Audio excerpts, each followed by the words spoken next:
Okay, so I no longer have an Eclipse in my garage. And it turns out that it wasn't the tensioner, it was just a really, really stretched belt. Good news. Very, very, very good news, actually. Um, Other than that, and my terrible lighting, let me fix the lighting situation. Okay, so a little better light. DSM is gone. No more 97 Eclipse in my garage. I now have a few things to do to my car, but that's just pretty much general maintenance. It's a GM that I really neglect. I'm a mechanic. We never have time for our own shit. So, I fix it when it needs it. I found a little bit of free time today, and I made some copper gaskets. They just need drilled at the drill press at work. A little bit of Dremel work. The one on top is way more haggard than the one on bottom. I squeezed them out of a round that was just the size of them, like just the size of them. And that was a round that I cut for a new flange gasket on the turbo of the 96 or 97 Eclipse GST with a Godspeed turbo. I can't remember exactly what he calls it, but it's oh yeah, big 16G. That's what he calls it. I put a turbocharger on a Cavalier. It was my first car. I took the turbocharger off of an old skid steer that was junked out in somebody's backyard. Work with what you got. So these copper gaskets, the pristine one is going to be used on the bike. This one I may stack it with a little bit of RTV red in between, or even some Permatex copper spray in between these two gaskets to make a nice solid gasket. Really kind of lost ambition with the Tanaka build on the Schwinn. I'm just not into 27cc. I've been there with the small bores. You can make them make good power, and they'll move good, but they all run a 54 millimeter clutch. Anything smaller, the smaller engines, and you burn them up. My last GoPed, the one that I mentioned that got stolen out of my trunk, it was a black GSR with a 290 on it and a pipe and a 257 Walbro, a WT 257 Walbro carburetor. The single feed one, and for some reason those things just seem to flow more fuel, and with the little tiny bit smaller throat than the WT 813 or the 813. The 813 has an accelerator pump, so it's good when you smash the throttle. It'll just kind of pop for a second, but up in the higher RPMs, it doesn't flow as much fuel as the WT 257. And in my experience with that single feed carburetor, you don't have a primer, you don't have an extra fuel line to worry about. And my GoPed Bigfoot has the same carburetor on it with a single feed, and put the choke on, pull it until it goes, put the choke down, pull it, give it a little throttle, and it'll pop right over. Two strokes can be finicky. That's why I'm really have lost interest in the Tanaka, because it ran great like 3 different times after the first time it popped on video. And then today, when I had a little bit of free time after we got done with the Eclipse, I was going to start a video and show the Tanaka running and then start a little bit of a teardown. I spent way too much time trying to get that thing started. And if it's going to be that reliable when it's on a vehicle, then that's not reliable enough. I'm done with that one. I may try and get it running, clean the carburetor and change the spark plug and get it running to sell it, because it's worth brand new about $500 to $600. If I get it running in decent shape, clean up the rust that's on the bit that's on it, then I'll probably be able to get $200 for it. And then I'll take that money and get a GoPed engine from Dave's Discount Motors, ddmracing.com. Or it might just be Dave's Discount Motors.com, all written out one word. I'll have to double check on that. But I know if you just Google DDM Racing, it'll pop right up. It's the first one that pops up. They deal in GoPed, Baja, RC stuff, and personal watercraft stuff. They're located out of Nevada. I deal lots with them. I'm from Arizona, though I reside in Colorado now. I love ADA Racing, and they're based out of Arizona. I know some of the guys there a little bit personally, not really that much, just kind of bumping elbows with them during the GoPed meets. If you've never heard of PedFest, check out the videos. They're pretty wicked. If you check out the first PedFest 2013, I'm the guy on the bike in the yellow shirt with a white helmet. People were so stunned with that bike because I was keeping up with them and I could pedal. And there's actually a drag video. I don't know if I could link it. It's part of my favorites. I don't know if I could link it to my feed. I haven't really started a feed yet. This is just my personal YouTube uploads. So I need to figure out how to start a feed, what to name it, and how to really get started on all this. I'm just doing some preliminary videos and trying to get into a rhythm.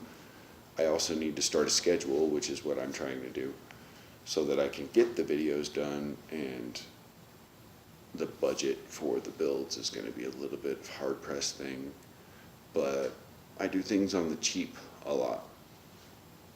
I have a GoPed sitting over there. Maybe the motor will be snagged from it and I'll just replace that later. It runs good. I still gotta buy clutch parts.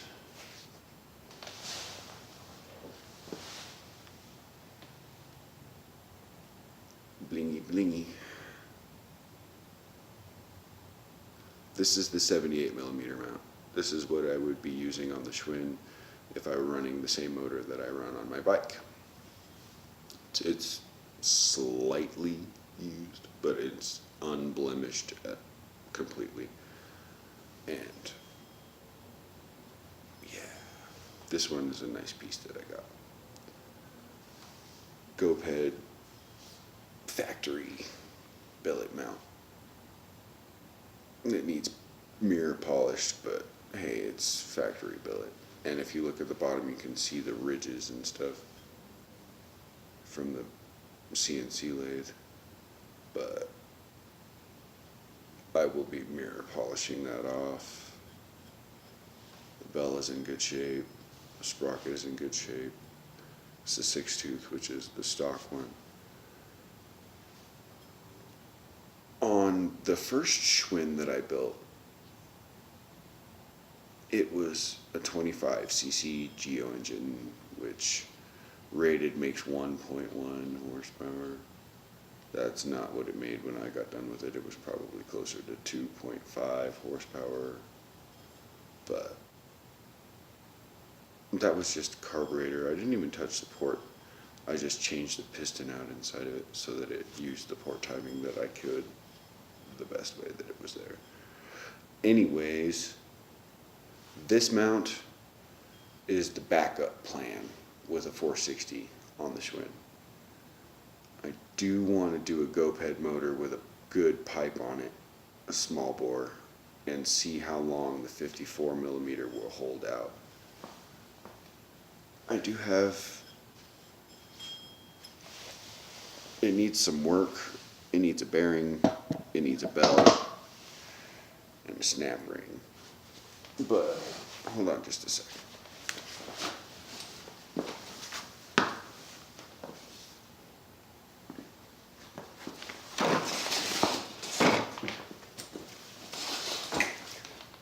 This little guy, also factory billet mount from GoPed. You can tell they're very, very, very similar. Side by side, it's like, oh, this one had a baby. With the guard on it. I actually like the guard. This is what we're going to try first. And I'm going to turn it around and show you how nasty it is inside without a bell.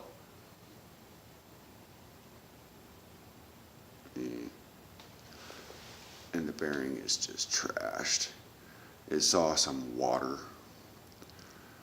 And because it saw some water, the bearing was loose in it. Like, too much corrosion.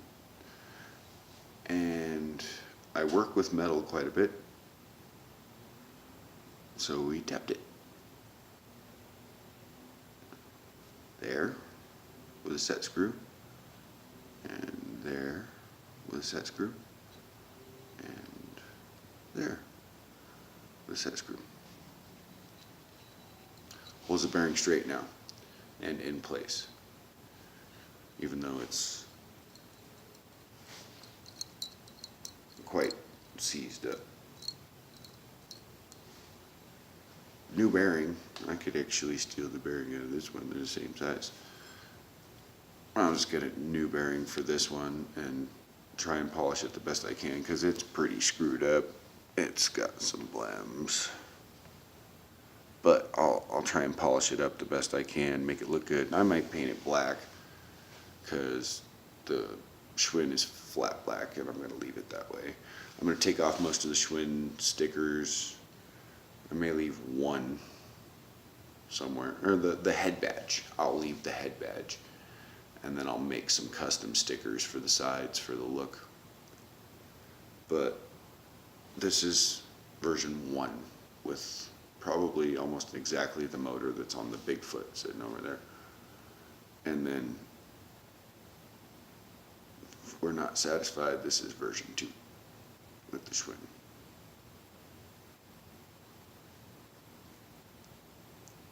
It really kind of sucks that it's not the same style of wheel that I started with, because what's on this is direct drive with some plastic gears inside of a gear reduction. They sell the motor and the wheel and the gear reduction brand new for most of the time just over $300. That's stupid. And the plastic gears inside of it strip out and you have to buy the whole thing to fix it. You can't just get the gears. Not only that, but the wheel is different.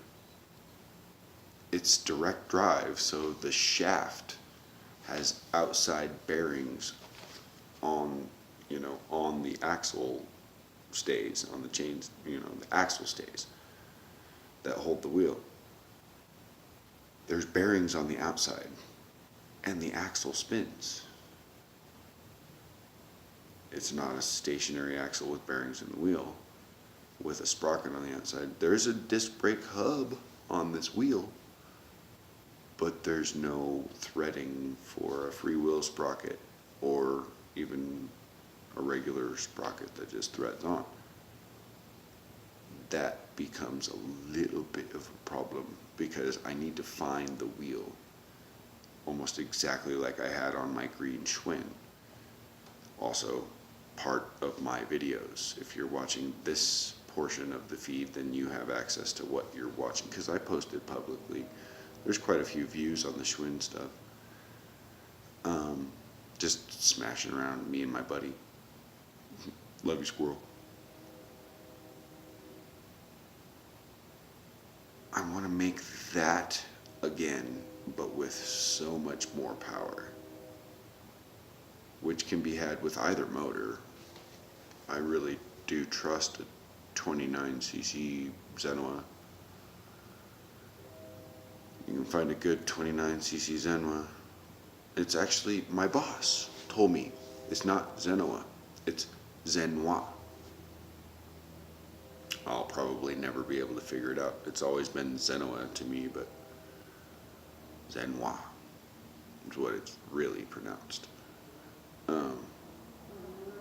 Red Max engines use Zenoa as their base. I mean, it is the same. Coils, top ends, bearings, most of the time they're cases. It's just the covers are a different color most of the time. But hey, lots of people like red, so Red Max, good option.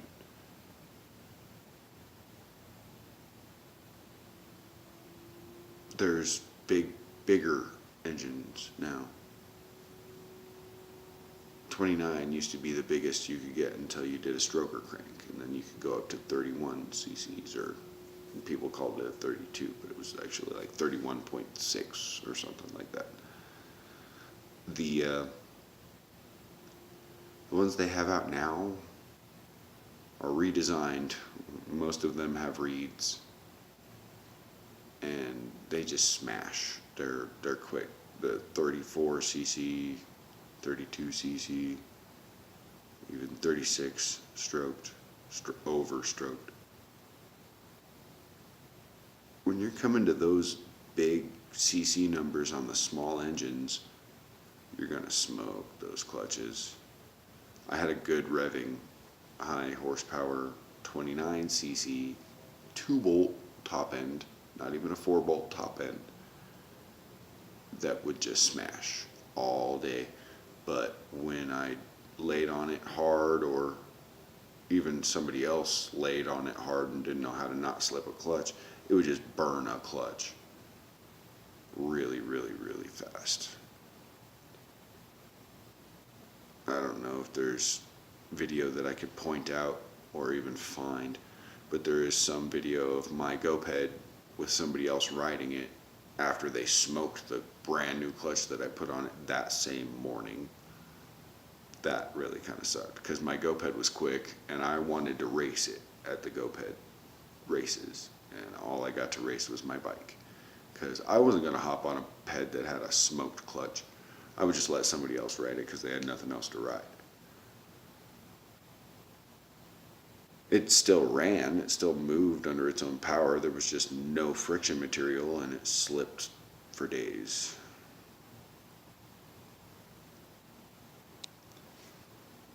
I'm so glad to not have a DSM in here anymore. My car came home. It's sitting where it should be, instead of outside of the garage.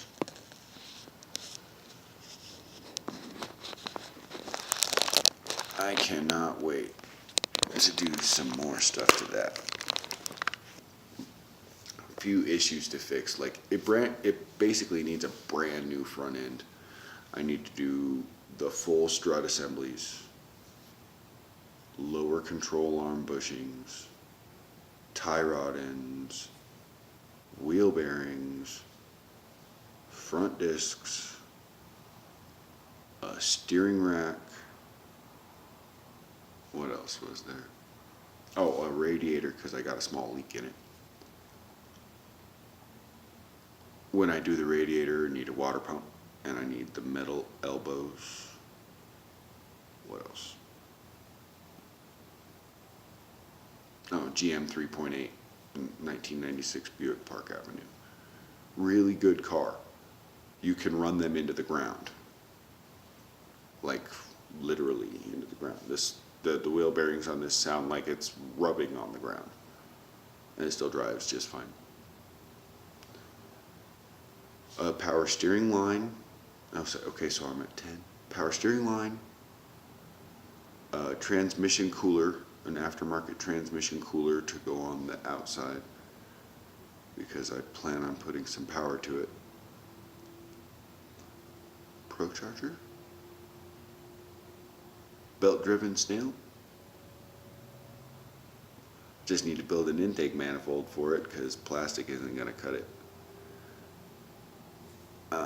I could always get the Series 3 3.8 manifold. I would just need the North Star and throttle body for it because I'm not going to go fly-by-wire. It's got to be a cable. I want my foot directly connected to the throttle body and not by circuitry. I'm a little bit old school.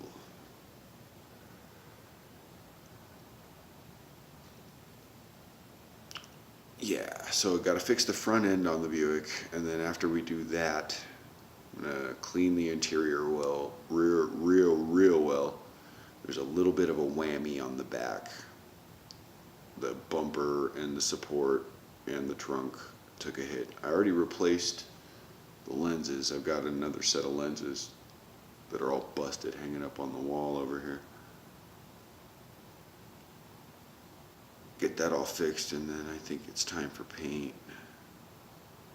Maybe a little bit of unibody fixing with some bent over pinch welds underneath. But this was my grandma's car. She bought it brand new, and it's got some sentimental value. It's the only family car I have right now, and that's okay because it's grandma's car and it's always been reliable. Not always, there's a couple little mishaps. Fuel pump started going out intermittently and was a bear to try and track down, but finally got it, and it's been running ever since. I just started developing wheel bearing problems and bushings and tie rod ends. And then the power steering started going out with a stupid line that I replaced the O-ring on several times. Became a pain. Left it alone for a long time. Tried to do it again. Still failed. And left it alone again for a long time. Driving it, building the muscles up.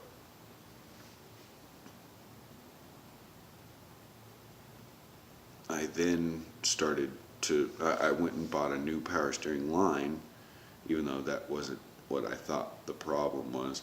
Started to go to do the job of changing the line out.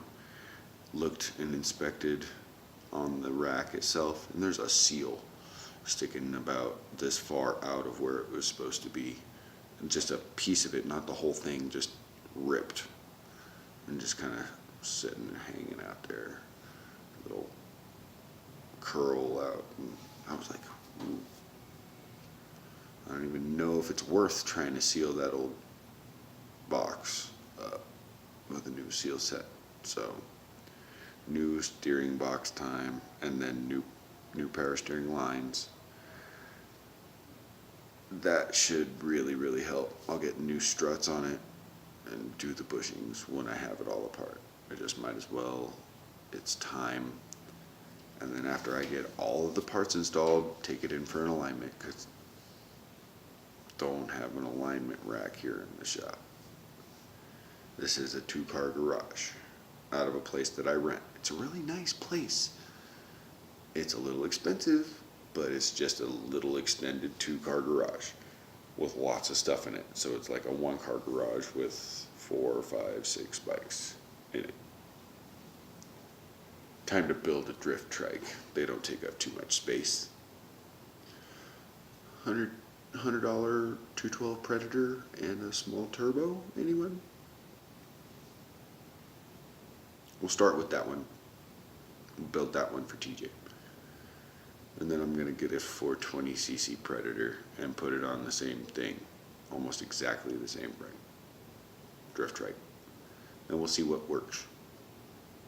212 turbo or a 420 naturally aspirated. That seems like fun to me.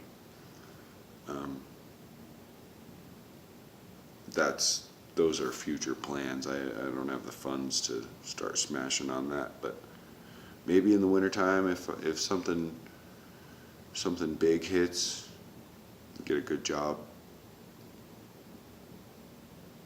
a good side job in here, make some extra coin, get the material, get the wheels, throttles.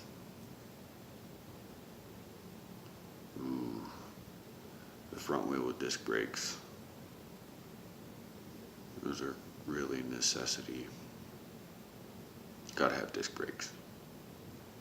And rear brakes on a drift trike don't really make sense. Maybe like an anchor you could throw out. Just kidding. It's not an amphibious drift trike. Good job, by the way, guys.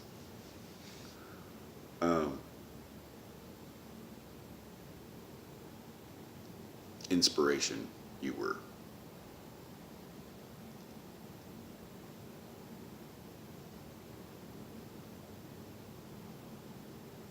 So I got TJ's dirt bike here because he drove it here and then drove his car home.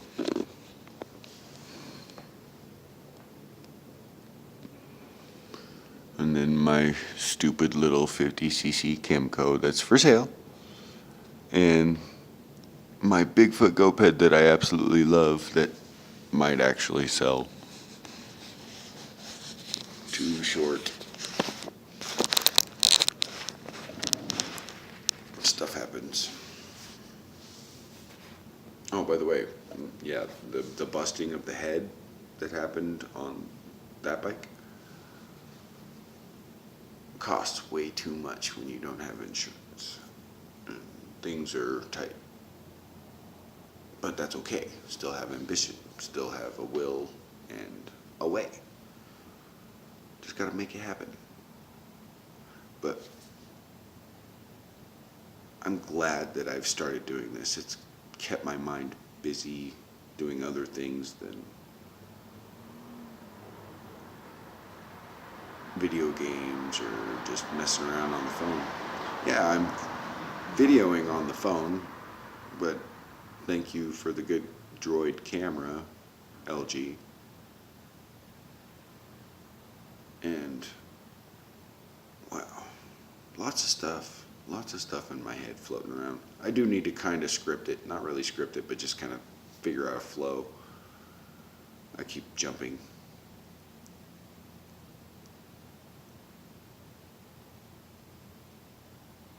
I need to figure out a chain retention on my bike. It's super fast, especially when I got it dialed all in. If I had a chain retention device on it, then I would actually be able to shift it again like I was shifting it like a little dirt bike. 55 mile an hour ain't no joke on a freaking pedal bike. 1 gallon gas tank and a 460cc, you know, 46cc. It's a CY R460 with a little expansion. Now I'm not really watching because I don't have a screen on the back when I'm facing that way, but hopefully you got a good view of that.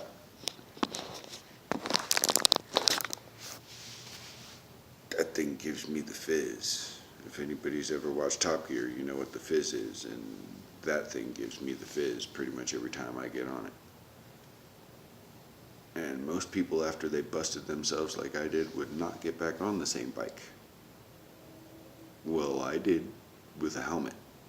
So it's not the same bike anymore. And I'm also quite a bit more cautious.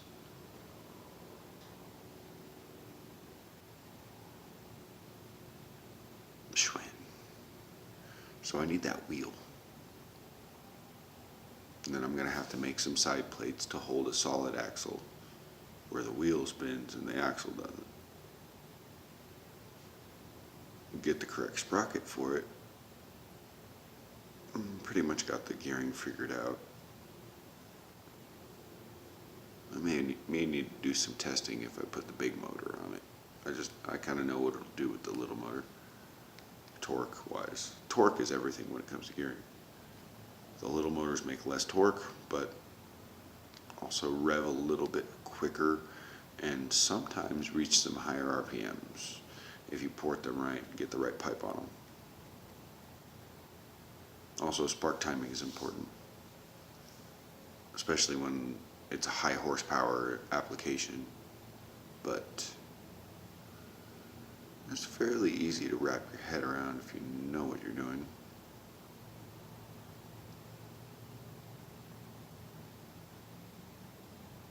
Why did I just look over at my kid's little Harley plastic Fisher Price tricycle and think, electric engine, push button? My wife would kill me.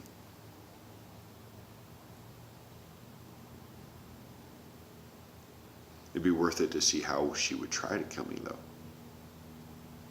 I've got two of them. Do one front wheel drive and one two wheel drive in the back. Make the kid a little drift trike. 12 volt or maybe even a 6 volt. All torque.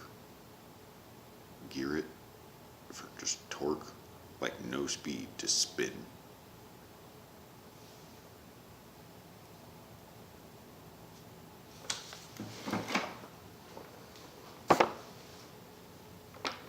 Well, maybe we just steal the frame and make a steel frame for underneath it and make an adult drift trike that's too small for an adult to be on, and put 36 volts to it with the wheel that I'll be stealing off of the Schwinn. There is a little compartment under here. Oh, the kid's got stuff in there. But there's a little compartment under the seat.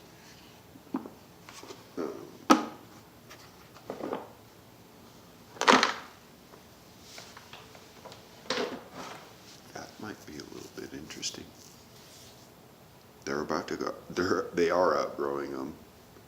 I just need to get the boy his own little pedal bike. Girl's got one that she fits now, and then another one that she'll fit later. It's amazing watching them grow up. I'm gonna love teaching them how to fix stuff. My little girl will never have to ask somebody to help change a tire.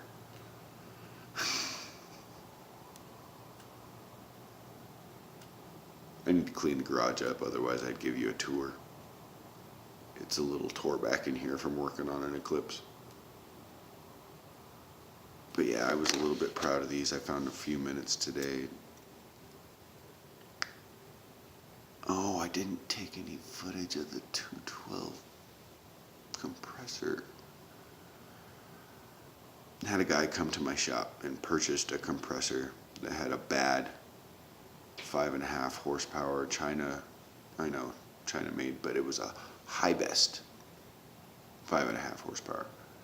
And I got the thing running before, like put some fresh gas in it, changed the oil, put a spark plug in it, and it fired up and it ran and it made pressure, it pumped up pressure. When somebody tried to buy it twice, it didn't run.